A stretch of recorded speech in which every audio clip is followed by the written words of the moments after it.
do Café com Nelma. Estamos aqui hoje em mais um programa e de antemão já vou pedir a você, vai lá, se inscreve em nosso canal, você que ainda não está conosco, ativa as notificações e acompanha absolutamente tudo, interage conosco, porque queremos saber a sua opinião sobre as matérias aqui discutidas.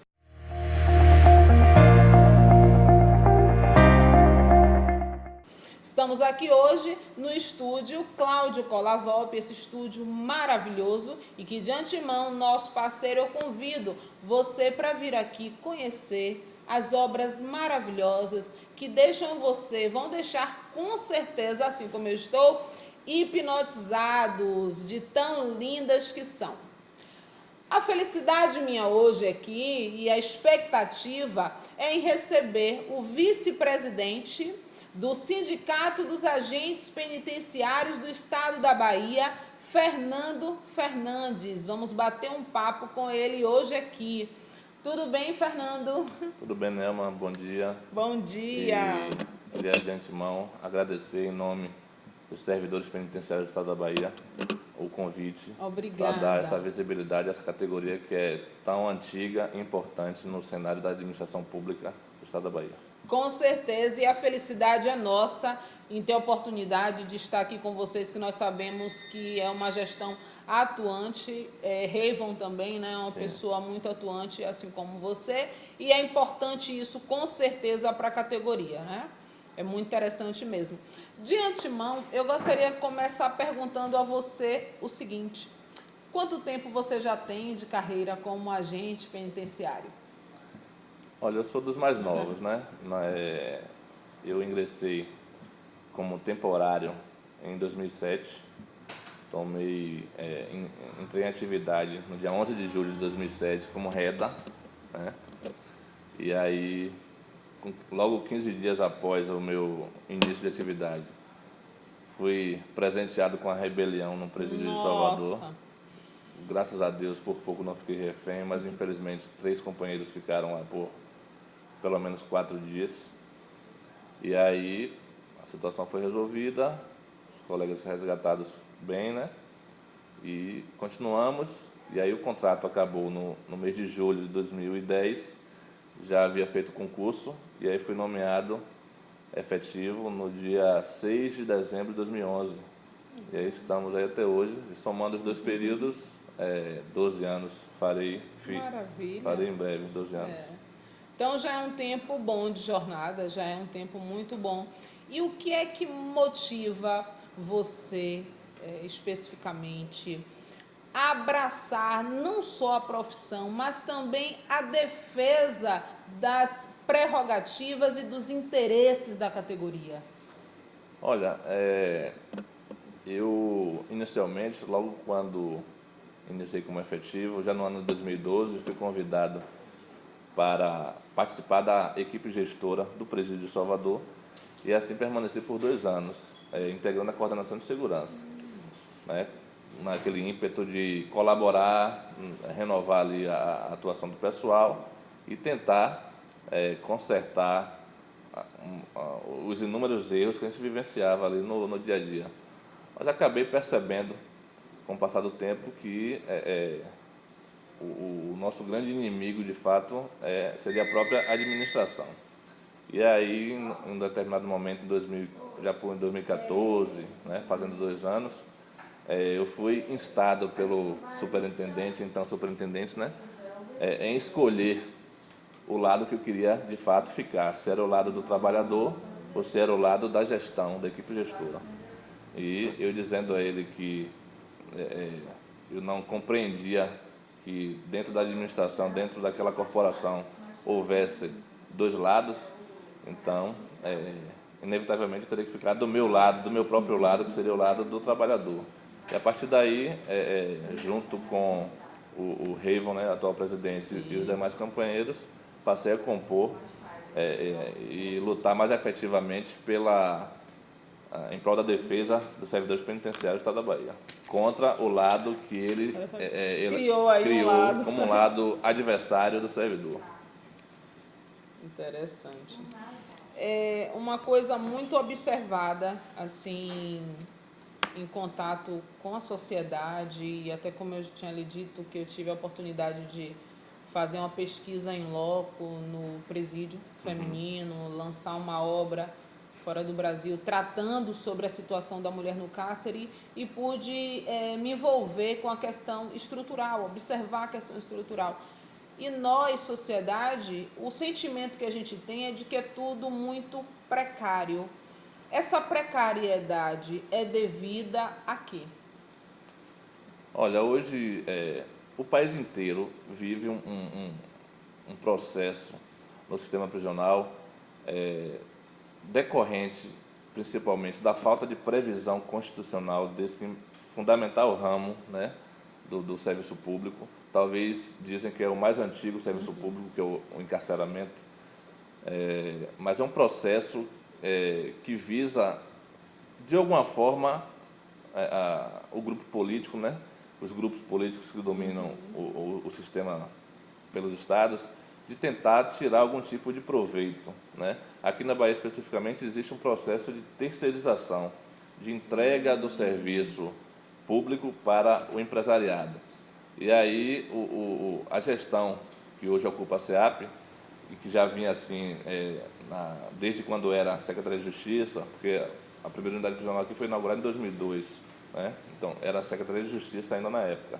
Então, o processo é precarizar de forma bem intensa as unidades públicas para, em comparação com a unidade privada, tentar demonstrar para as autoridades ou para a população de que a única alternativa para o sistema é que seja privatizado, né? Demonstrar ali duas unidades semelhantes. Hoje nós temos um exemplo bem claro: Cadeia Pública de Salvador e Conjunto Penal Masculino de Salvador, duas unidades com a mesma estrutura, o modelo Ciscopena, modelo novo, mas com uma congestão totalmente plena e outra privada. Aí em uma você não tem efetivo para trabalhar, não tem câmara de vigilância, não tem bloqueador de celular. Aí você anda 500 metros, tem uma outra unidade com bloqueador, com tudo funcionando, aparentemente dentro dos conformes. Entendi, né? porque seria, no caso, as unidades que funcionam em cogestão, né? Isso, exato. É E preocupante. o curioso, e aí é o que a população precisa saber, o gestor, tanto da pública quanto da privada, é o mesmo. O secretário é o mesmo, o superintendente é o mesmo. Então, essa lógica de que aquela funciona melhor do que a de cá, fica meio Não que casa, né? incompreensível, né? Não faz sentido, realmente. E acaba se perdendo dentro disso o foco principal, que teria que ser o interno e o servidor público. Até porque a condição de trabalho de vocês, e eu acho importante ressaltar isso para a sociedade, até respeitar e considerar mais essa atividade, é que é algo muito, além de perigoso, insalubre, né? Deixa vocês numa situação muito vulnerável. Por isso, sim, a necessidade do Estado voltar os olhos sempre a essa realidade. Dentro dessa perspectiva, eu queria saber, inclusive, de você, como é que está essa questão do auxílio insalubridade? Vocês recebem auxílio insalubridade? O Estado já pagava o adicional de 30% de insalubridade de sobrevencimento há muito tempo. Só que não pagavam aos REDAs que ingressaram no sistema, e não pagavam também aos efetivos, novos servidores efetivos que ingressaram a partir de 2010. E aí foi uma das nossas primeiras batalhas, era para que os servidores passassem a receber, uma vez que laboravam ali no mesmo ambiente, Sem dúvida. e que o outro recebia 30%. E aí, em 2014, após muita luta, o Estado apresentou como solução reduzir o percentual para 20%, implantar no vencimento um percentual que evitasse que aquele que já recebia 30 perdesse por conta da redução. E aí os servidores novos passaram a receber 10%, inclusive os REDAs que na época ainda existiam. E de lá para cá, todos recebem 20% de adicional de insalubridade nas unidades públicas, Sim, nas, sim, sim. nas de cogestão, até pelo menos até pouco tempo, não recebiam. Ok. Outro ponto muito importante é a tecnicidade, a capacitação do servidor. Há uma preocupação da SEAP em sua gestão, e aí eu até já amplio essa pergunta no sentido de que me parece que essa gestão atual da SEAP é uma gestão já antiga. Queria que você falasse sobre isso e da preocupação dela com a capacitação do servidor público penitenciário. O atual superintendente da SEAP, o Major Júlio, ele coincidentemente ingressou no sistema junto comigo. No mesmo período. Eu entrei no presídio no dia 11 de julho de 2007, a rebelião foi no dia 29 de julho, e naquela ocasião ele era o negociador da Polícia Militar. Nossa. E aí foi ele que negociou ali a libertação dos reféns, e no mês seguinte, talvez 2 meses após, ele foi nomeado diretor daquela unidade. Naquela época, nós tínhamos, para você ter uma ideia, um plantão diário com aproximadamente 48 agentes penitenciários, né? Hoje, 12 anos após, nós trabalhamos com 12 agentes penitenciários no plantão, com a mesma quantidade de presos, a estrutura exatamente a mesma, e 12 anos se passaram. Esse diretor, por exemplo, que saiu do cargo de diretor do presídio, assumiu o cargo de diretor de segurança prisional e depois, hoje, é o cargo que ele atualmente ocupa, aquele superintendente. Essa equipe que está lá não implementou absolutamente nenhuma novidade nas unidades prisionais que pudesse melhorar a condição de segurança da unidade em si e dos servidores. Pelo contrário, o projeto como eu disse, é de precarizar mesmo.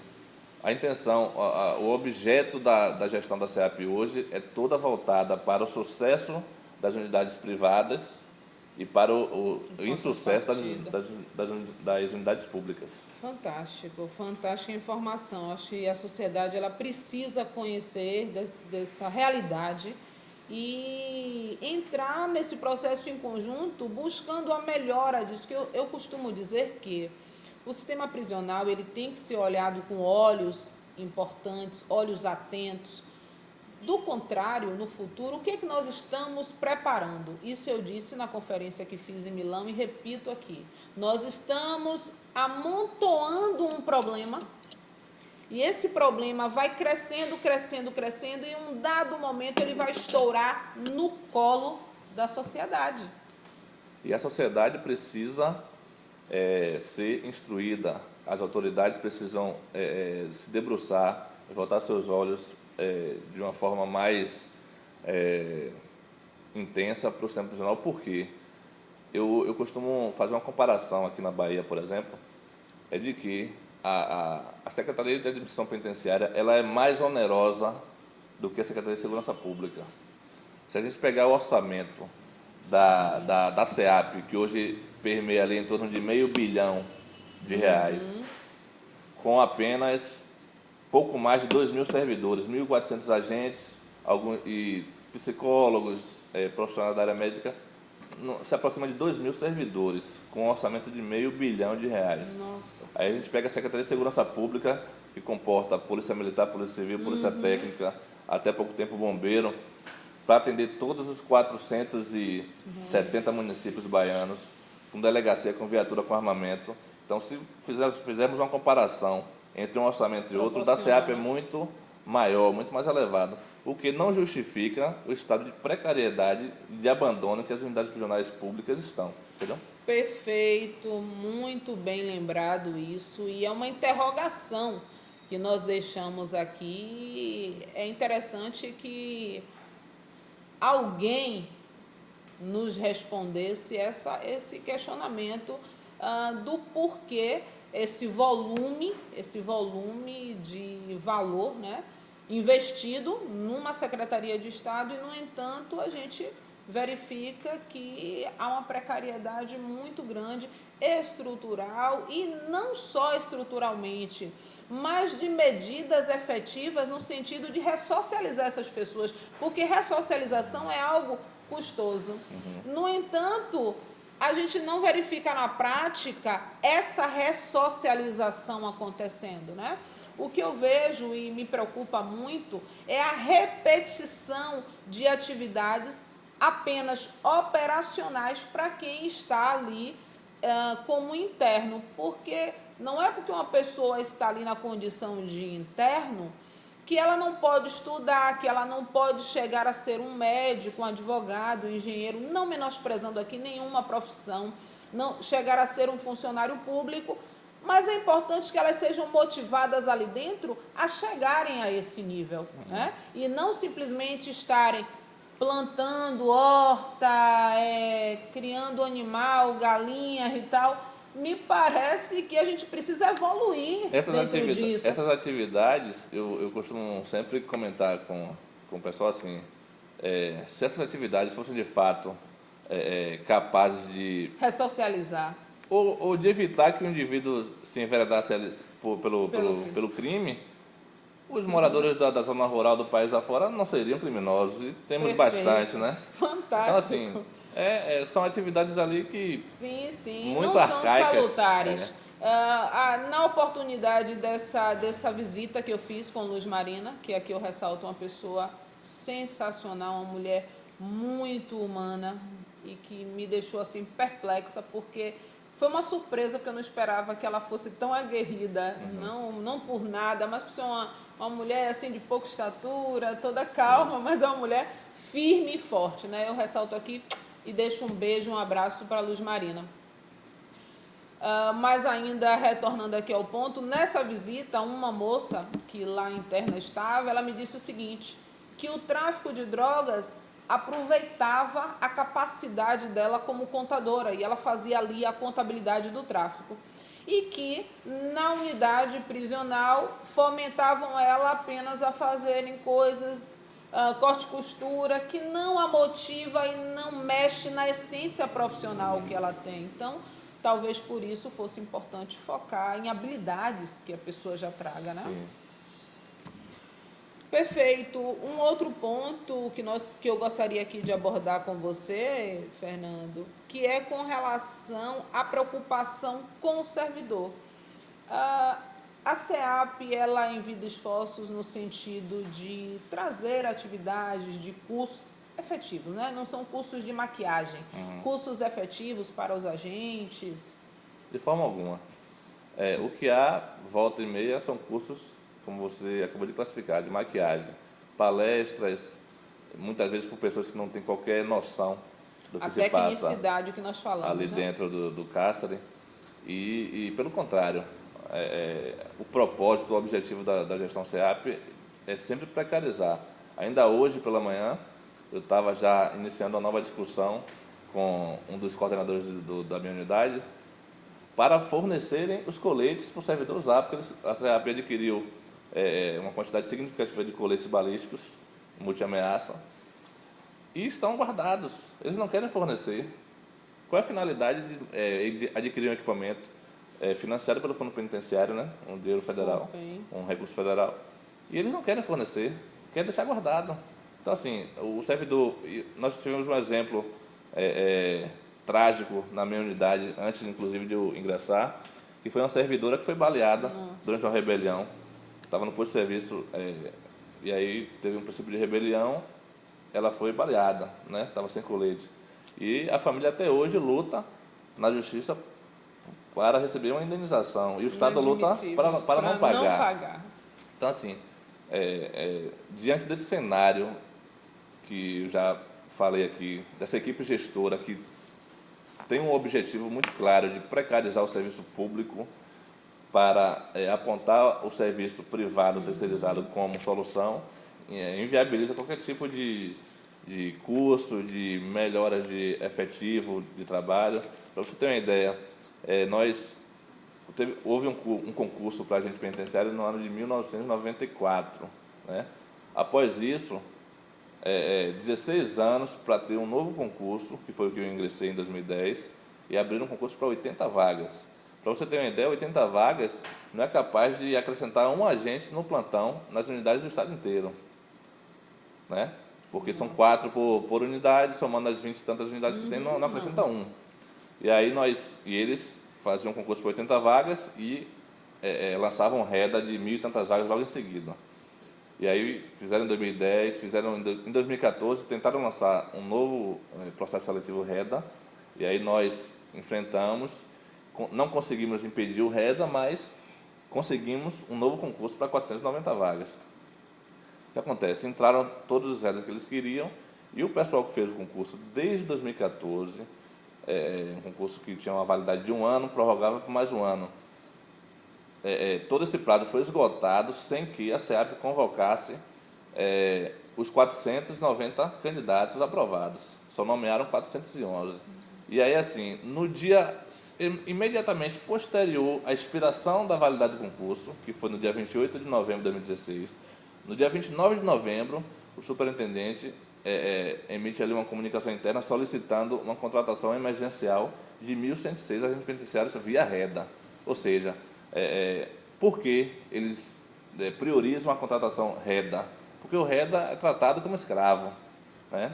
As atividades que os agentes de carreira, que têm uma certa segurança jurídica, por conta do estatuto, de fazer qualquer tipo de atividade irregular, sem colete, sem efetivo, sem armamento, o reda eles são obrigados sob ameaça de rescisão sumária. Então, eles priorizam a contratação precária, assim como eles priorizam hoje, já no sistema privado, aquela contratação daquele pessoal que pode ser demitido e contratado sem qualquer tipo de controle, entendeu? Então, assim, o trabalho é feito exclusivamente e de forma intensa para prejudicar o serviço público, o servidor público. É gritante e eu aproveito o ensejo dessa colocação, até como professora de Direito Administrativo, para falar a respeito da atividade de contratação emergencial, que aí inclui, obviamente, o REDA e inclui também contratação de serviços, né? E, assim, a legislação é clara no sentido de dizer, como o próprio nome nos revela, contratação emergencial.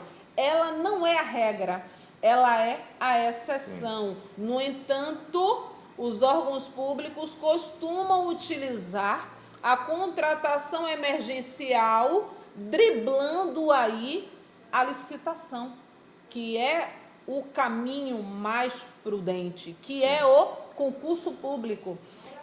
E aí vão primando pela contratação emergencial. Mais uma interrogação que fere aí a legislação, né? Porque ela tem que ser sempre a exceção e não a regra. E nesse mesmo contexto de falta de observância aos princípios, né, da administração pública, que é uma praxe, infelizmente, na SEAP, mesmo nesse viés de contratação de empresas para gerir unidades prisionais, nós temos hoje 9 unidades prisionais já geridas por empresas privadas, Socialize e Reviver. Todas as unidades que são geridas hoje pela Reviver, elas já são geridas há muitos anos sem contrato, o pagamento por indenização de forma recorrente. Sim. E isso vem sendo apontado pelo Tribunal de Contas ano a ano, de forma recorrente, e eles permanecem. E a Socializa também com as unidades de Itabuna e Lauro de Freitas também sem contrato. Eles têm agora o contrato novo de Barreiras, Salvador e Vitória da Conquista, com contrato que foi feito agora recente. Mas Lauro de Freitas, Itabuna, Juazeiro, Eunápolis, Valença, Serrinha, todas essas unidades há mais de 12 anos sem licitação, né? Uma afronta direta à lei, aos princípios, né? E aí o Tribunal de Contas vem apontando de forma recorrente, mas infelizmente nada muda. É gritante e a ressalva que eu faço aqui, ratifico o seu posicionamento, é com relação ao seguinte: me causa estranheza saber que o papel aí do TCE é verificar essas contas, o Tribunal de Contas aponta, porém não é ele quem aprova as contas, né? É muito interessante isso, aí já entra a Assembleia Legislativa. Aí eu pergunto, o que é um nicho político? Exato. Como é que vai haver uma reprovação dessas contas, né? Os senhores até me poupem da resposta. Mas acredito que o Tribunal de Contas aí deveria ter um papel mais firme, mais forte no acompanhamento disso, e o Ministério Público, como fiscal da lei, Sim. também deveria estar aí somando essa força para que as coisas se ajustem. É preciso que os estados tomem essas posições e aprendam a caminhar dentro da ética no serviço público. Ali não é a casa da gente. Na nossa casa, nós criamos nossas próprias leis e normas. Mas na casa do povo, um órgão público é a casa da população, ao qual ela pode visitar e ter toda a transparência do que está acontecendo, e infelizmente não é isso que ocorre, não é uma exclusividade da SEAP, isso aí abraça todos os órgãos públicos, mas como a gente está tratando da SEAP aqui, vale ressaltar, e vamos atentar mais aos princípios constitucionais e administrativos e a Lei 8666, né, de licitações e contratos. Fernando, para encerrar esse papo maravilhoso, que foi de muita instrução para mim, acredito que com certeza para o nosso público, é com relação às expectativas. Quais são as expectativas de vocês, como representantes da categoria, para os próximos anos, né? Para os próximos anos, o que é que vocês imaginam? E como vem trabalhando para que essas expectativas sejam efetivadas, atendidas? Olha, nós adotamos uma tática de guerra contra essa gestão SEAP que tem nos prejudicado desde sua existência, né? Parte da nossa categoria até critica, porque a gente tem judicializado muitas questões, mas, infelizmente, no diálogo e dialogar com a outra parte que tem a intenção clara de nos prejudicar, não existe diálogo, não existe possibilidade de acordo consensual. Apenas se a gente for abrir mão de direitos. Isso não é uma hipótese para a gente, né?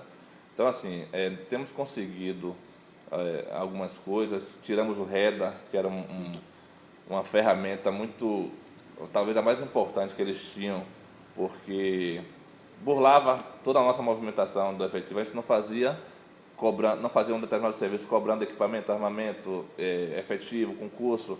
Eles obrigavam o REDA a fazer escolta, por exemplo, sozinho, sem arma, sem policial militar fazendo segurança. São exemplos de absurdos que acontecem na SEAP, acontecia. Então, tiramos o REDA, obstamos a inauguração de 2 unidades privadas, que é a de Irecê e de Brumado, mediante uma ação civil pública que conseguimos através do Ministério Público do Trabalho, e é um objetivo também que a gente está perseguindo para acabar com esse objetivo do político, né, do Estado, de terceirizar as unidades prisionais com a falsa informação de que haverá uma economia de dinheiro público. Eu digo sempre ao nosso pessoal, explicando da seguinte forma: quando o governo faz uma parceria público-privada, por exemplo, de uma estrada, de fato há uma economia, porque se passa a responsabilidade daquela estrada para o empresário, e o empresário cobra da população. Quem vai pagar o serviço é o usuário da estrada. Da mesma forma, com as telecomunicações, da mesma forma é com o transporte, né? E com o presídio não pode ser assim, porque o usuário, o preço, não pode pagar nada. Então, quem vai continuar pagando é a população. E pagando mais caro porque o empresário precisa lucrar. Nem o empresário vai colocar sua empresa ali por amor. Por amor. Ele vai ter que lucrar, e o lucro é muito alto. Então, assim, temos essa ação civil pública tramitando aqui na Justiça do Trabalho. O Estado já tentou suspender, tem uma liminar que está proibindo a inauguração com o pessoal terceirizado. Não proíbe a inauguração da unidade. Sim, mas quanto... E nem proíbe também a empresa em si. Ela só proíbe a utilização de agentes penitenciários terceirizados, porque as unidades públicas já são terceirizadas parcialmente, com várias empresas, uma de limpeza, uma de cozinha. Então, algumas atividades já são privatizadas, mesmo nas públicas. Esse não é o objeto que a gente enfrenta. A gente enfrenta a terceirização da atividade fim da unidade, que é exercida pelos agentes penitenciários. o Estado poderia inaugurar aquelas 2 unidades que já estão prontas há mais de 2 anos, né, sendo depreciadas lá pelo tempo, pelo desuso, com agentes concursados, mas batem o pé firme, não inauguram porque querem entregar ao empresário. Essa articulação do governo, dos partidos, para entregar unidades prisionais para os empresários, ela fica clara quando se observa, por exemplo, a recente operação policial que teve lá em Vitória da Conquista, que descobriu Sim, a venda de cargos, a acompanhei. venda de empregos no presídio novo, administrado pela Socializa, em troca de militância política nas eleições que passaram. Então, assim, o objetivo político deles é justamente, uma vez que hoje o REDA é mais enfrentado pelo Ministério Público, enquanto o REDA, na época que podia ser indicação, vinha como REDA, pegava um, pegava outro e colocava, era bom. Mas quando começou-se a exigir o processo seletivo mesmo para o REDA, deixou de ser interessante para eles. E o interessante agora são as terceirizadas, empresas terceirizadas, ou essas organizações sociais que estão surgindo agora. Porque eles pegam aquela organização e a organização contrata quem eles querem. Sim, Entendeu? os Essas OS, né? Então, é um enfrentamento que nós estamos empregados de forma firme, combatendo todas essas ilegalidades para preservar a nossa função e com a expectativa maior da aprovação da PEC 372, que está tramitando no Congresso, já foi aprovada no Senado e está apenas aguardando a votação na Câmara dos Deputados, que é a PEC que cria a Polícia Penal. Através dessa PEC, nós entendemos que haverá, de fato, uma normatização a nível nacional do sistema penitenciário. A gente vai afastar, pelo menos em parte, o uso do sistema para emprego de cabos eleitorais, né, Com certeza.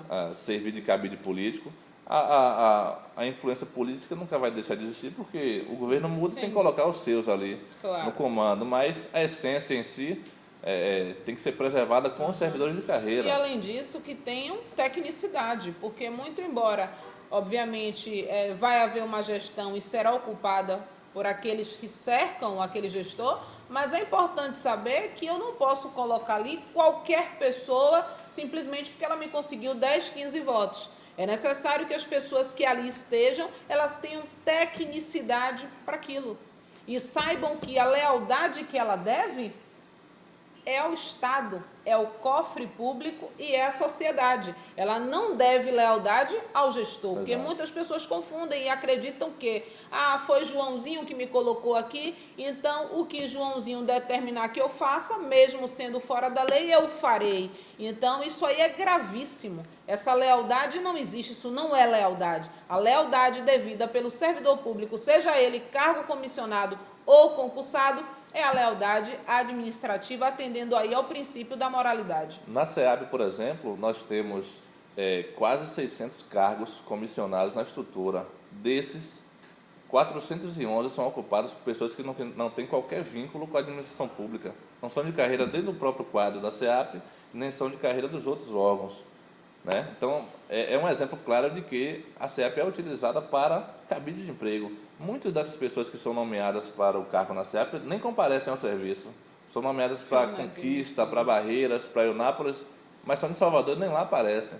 Então, assim, infelizmente, a imagem que a sociedade tem do sistema prisional é que o problema são os presos. E eu posso lhe atestar e afirmar aqui que nosso maior problema hoje no sistema prisional não está atrás das grades, está antes das grades, está na administração do sistema prisional. Excelente colocação. Eu acho que essa frase, inclusive, é uma frase de impacto que você falou agora aqui. Eu acho que a gente encerra a nossa entrevista e eu estou aqui embebida de tanta informação importante, muito bem colocada, de alguém que vive o sistema e que está ali lutando. O que eu desejo é que essa luta de vocês não pare, e isso sirva de exemplo para a sociedade como um todo. Se queremos mudança, precisamos fazer a nossa parte e num efeito multiplicador. Né? Isso levando para novas cabeças, para que essas pessoas também entendam que barganhar dentro do serviço público, jamais. Muito obrigada, Fernando. Eu que agradeço, Estou muito Nelma, feliz. em nome do presidente Revon Pimentel e dos servidores penitenciários do Estado da Bahia. Ok, muito obrigada. E você, acompanha aí conosco, não perde nada. Café com Nelma. Um abraço.